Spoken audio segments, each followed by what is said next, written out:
Hello കൃഷിക്കൂട്ടുകാരെ, ഏവർക്കും Kunjus farming tips എന്ന YouTube ചാനലിലേക്ക് ഹൃദയം നിറഞ്ഞ സ്വാഗതം. നമുക്ക് വിത്ത് പാകുന്നത് എങ്ങനെയാണെന്ന് നമുക്ക് നോക്കാം. നമ്മളിപ്പോൾ വാളരിപ്പയർ ബീച്ചിലുണ്ട്, വെണ്ടയുണ്ട്, കുമ്പറിൻ്റെ വിത്തുണ്ട്. അപ്പോൾ നമുക്ക് ഈ വിത്ത് എങ്ങനെയാണ് മുളപ്പിക്കാനായിട്ട് തയ്യാറാക്കുന്നതെന്ന് നമുക്കൊന്ന് നോക്കിയാലോ. അപ്പോൾ ഞാനിവിടെ എടുത്തിരിക്കുന്നത് ടാഗുമോണസാണ്.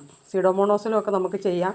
എനിക്ക് കിട്ടിയത് ടാഗുമോണോസ് ആയതുകൊണ്ട് ടാഗുമോണോസ് എടുക്കുമ്പോൾ സീഡോമോണോസിൻ്റെ അത്രയും എടുക്കാൻ പാടില്ല, കുറച്ചെടുത്താൽ മതി. ഒരു അര ഗ്ലാസ് വെള്ളം എടുത്തിട്ട് അതിനകത്തേക്ക് ഈ സ്പൂണിൻ്റെ ശകലം ഒരു 1/4 ടീസ്പൂണോളം എടുത്ത് നമുക്ക് അതിനകത്ത് കലക്കിയതിന് ശേഷം ഈ വിത്ത് അതിനകത്ത് നമുക്ക് ഇട്ട് ഒരു 6 മണിക്കൂർ നമുക്ക് മൂടി വയ്ക്കാം.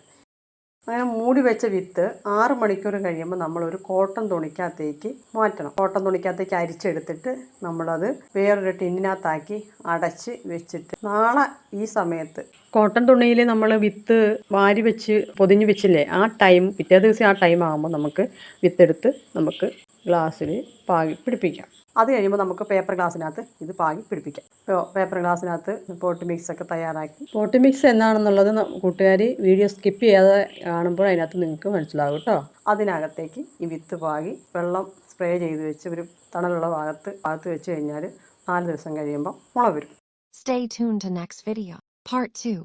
അപ്പോൾ എൻ്റെ വീഡിയോ ആദ്യമായിട്ടാണ് കാണുന്നതെങ്കിൽ നിങ്ങൾ സബ്സ്ക്രൈബ് ചെയ്യുക, ലൈക്ക് ചെയ്യുക, ഷെയർ ചെയ്യുക, കമൻറ്റ് ചെയ്യുക.